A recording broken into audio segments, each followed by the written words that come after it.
One firm, $680 billion in assets, and behind all of it, a safety cushion of just 3%. That meant a price drop almost too small to notice, barely 3 cents on the dollar, could erase everything. In September of 2008, that cushion vanished, and it nearly took the entire global economy down with it. Here's what that moment taught us about risk and how to make sure it never quietly ruins you. The 2008 financial crisis is usually told as a story about greedy bankers and complicated mortgages. And sure, that's part of it. But underneath all the jargon, 2008 is really one giant, brutal lesson about a single idea. Risk. Specifically, how risk hides, how it builds up quietly during the good years, when everything feels calm and safe, and then shows up all at once. Here's the thing most people get wrong.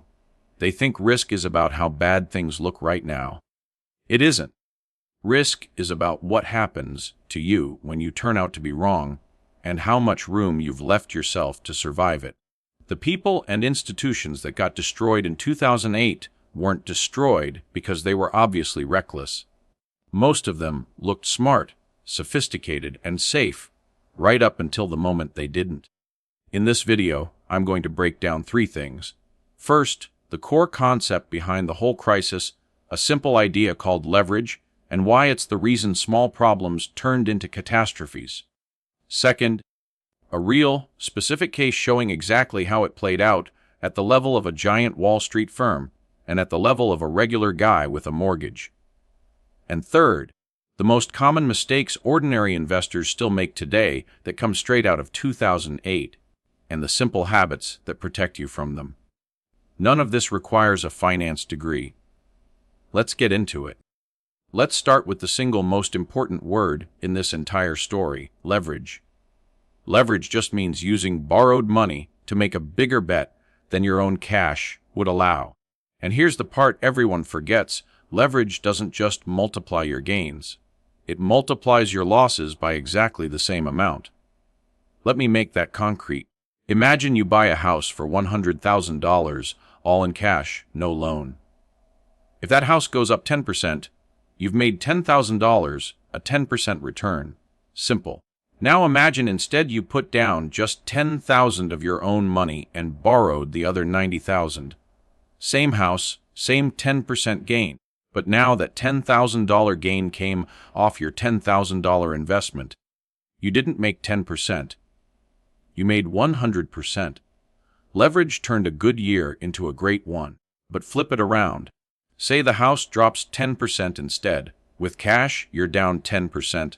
Annoying, but you're fine. With leverage, that same $10,000 loss just wiped out your entire $10,000 stake.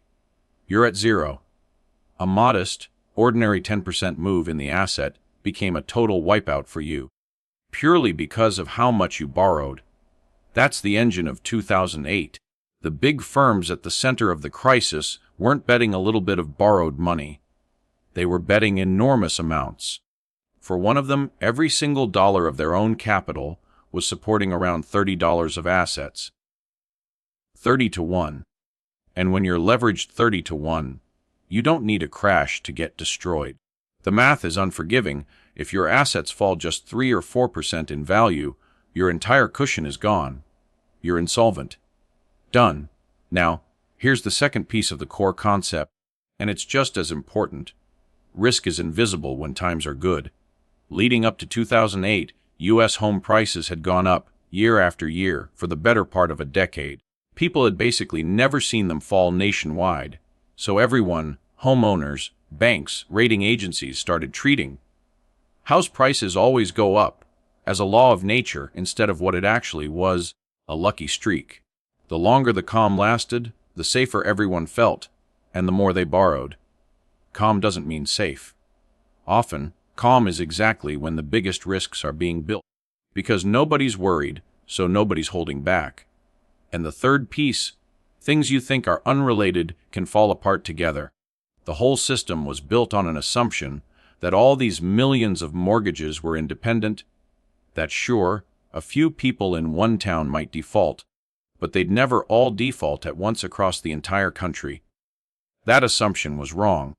When home prices turned, They turned everywhere, and all those independent risks turned out to be the same risk wearing different costumes. That's called correlation, and underestimating it is one of the deadliest mistakes in all of finance. So that's the core concept in one breath. Borrowing magnifies losses just as much as gains, risk hides during calm periods, and bets you thought were separate can collapse as one. Keep those three ideas in your head, because now I'm going to show you exactly how they played out in real life. Let me show you 2008 from two heights at the same time, the top of the system and the ground floor, because the exact same mistake destroyed both. Start at the top. On September 15, 2008, the firm called Lehman Brothers filed for bankruptcy. It's still the largest bankruptcy in U.S. history, around $639 billion in assets going down at once. This was not some sketchy fly-by-night operation. It was a giant, century-and-a-half-old investment bank that everyone considered a pillar of the financial world. So how does a pillar collapse over a single weekend? Leverage. By 2008, Lehman was sitting on roughly $680 billion in assets, supported by only about $22.5 billion of its own capital. That's about 30 to 1. Remember the rule from a minute ago, at 30 to 1. A 3% drop in your assets erases everything you've got. And a huge chunk of those assets were tied to housing, the one thing everyone was sure would keep going up.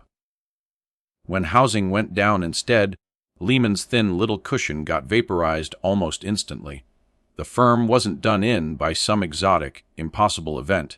It was done in by a perfectly ordinary price decline that it had zero room to absorb. Now drop down to the ground floor and meet Marcus. Marcus isn't a banker. He's a regular guy who, in 2006, decides to buy a $300,000 house. He doesn't have much saved, but the lending environment is wide open, so he puts down just 5%, $15,000, and borrows the other $285,000. Take a second on that. Marcus just took on a 20 to 1 bet. $15,000 of his own money is controlling a $300,000 asset. It gets riskier. Marcus's loan is an adjustable rate mortgage, which means it starts with a low teaser rate and resets higher later. For the first couple of years, he pays a 4% rate, about $1,360 a month. Totally manageable. He feels great. Home prices are climbing, his neighbors are all doing the same thing, and on paper he's making money. This is the calm, feels safe trap in real life. Then two things happen at once. First, his rate resets from 4% up to 8%. His payment jumps from about $1,360 a month to roughly $2,090. That's an extra $730 every single month, nearly $9,000 more a year for the exact same house. Second, and far worse, home prices don't keep rising. Nationwide, they fall around 30% from their peak. In the hardest hit states, more than 50%. Watch what that 30% does to Marcus. His house is now worth about $210,000. But he still owes roughly $285,000. He is $75,000 underwater. He owes far more than the house is worth. His original $15,000 stake didn't just disappear. It went to negative $75,000. A 30% drop in the asset turned his investment into a 600% loss. That is leverage running in reverse, and it's the same exact mechanism that took down a $600 billion firm, just with smaller numbers, and Marcus wasn't rare. By late 2008, around 12 million American homeowners owed more on their mortgages than their homes were worth. In that 1 year, lenders began foreclosure on roughly 2.3 million properties. Multiply the Marcus story by millions, stack it on top of every over-leveraged firm holding those same mortgages, and you get the wreckage. The broad U.S. stock market fell about 57% from its 2007 high to its 2009 low. American households lost roughly $11 trillion in wealth. Unemployment doubled from 5% to 10%.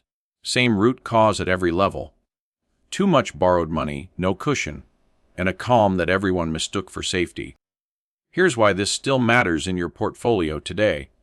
The exact mistakes that blew up 2008 are the same ones beginners make on a small scale all the time. Let's walk through the big four and the simple fix for each. Mistake number 1. Mistaking a calm market for a safe market. When something has gone up for a long time, your brain quietly rewrites the rules and tells you it always will. That's recency bias, and it's exactly what made 2008 possible. The fix is to stay aware that a long winning streak doesn't lower the risk. Sometimes it raises it, because it lures more people into borrowing and overcommitting right before the turn. So before you put money in, ask the unglamorous question: what happens to me if this falls 30 or 50%? If the honest answer is, I'd be wiped out, the problem isn't the market. It's your position. Mistake number 2. Using leverage you don't understand. This is the big one. Leverage shows up in more places than people realize: margin in a brokerage account, an oversized mortgage, buying things on credit to invest. It feels amazing on the way up because it amplifies your gains. But it amplifies your losses just as hard, and it can force you out of a good investment at the worst possible moment, simply because you ran out of cash to hold on. The fix is simple and boring. Keep your leverage modest and never borrow so much that an ordinary, normal size drop can take you out of the game entirely. Mistake number 3. No margin of safety, no cushion. Both Lehman and Marcus had the same fatal flaw. The moment things went slightly against them, they had nothing in reserve. No spare cash, no buffer, no breathing room. In investing, your cushion is the thing that lets you survive being wrong, because you will be wrong sometimes. The fix is to always keep a cash buffer that's completely separate from your investments, money you can live on, so you're never forced to sell a good asset at a terrible price just to cover an emergency. Survival first, returns second. Mistake number 4, fake diversification. A lot of people in 2008 thought they were spread out and protected, when really every single thing they owned was secretly bet on the same outcome: housing going up. When that one assumption broke, everything broke together. The fix is to make sure your investments aren't all secretly the same bet. Owning 10 different things that all rise and fall together isn't diversification. It's one big position in disguise. Real diversification means holding things that don't all depend on the same story being true. Put those 4 fixes together, and you get a single mindset. Size every position so that no single event, no crash, no reset, no surprise can ever take you all the way to zero.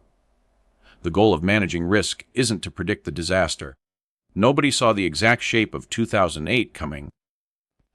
The goal is to make sure that when a disaster does hit, you're still standing afterward to take advantage of it. Real quick, if this actually made the 2008 crisis click for you, and you can see how the same risk traps show up in everyday investing, do me a favor and hit that like button. It genuinely helps more beginners find this channel. And if you want to keep getting clear, no-nonsense breakdowns of the biggest moments in market history, the booms, the busts, and the lessons hiding inside them, subscribe so the next one lands right in your feed. We're just getting started. So if you remember one thing from all of this, make it this: risk is never about how good things look while you're winning. It's about how much room you've left yourself for when you're wrong. Lehman and Marcus didn't fail because they made a wild, crazy bet. They failed because they had no cushion, too much borrowed money, and a calm market that fooled them into feeling safe. Leave yourself room to survive being wrong, and you'll outlast almost everyone who didn't. If you want to go deeper on actually building that cushion, check out the videos where we break down position sizing, the 1% risk rule, and the simple math behind why most traders eventually go broke. They're the practical toolkit for everything we just talked about. Quick note, this is educational content, not personalized financial advice, so always do your own research before making any money decisions. I'll see you in the next one. And that's a wrap on today's topic. If you found this helpful, Be sure to hit like and subscribe so you never miss a lesson. Have a question about what we covered today? Drop it in the comments below. I'll be answering the best ones. If you want to dive even deeper, click on this next video right here, where we explore next topic. Thanks for learning with me today, and I'll see you in the next one.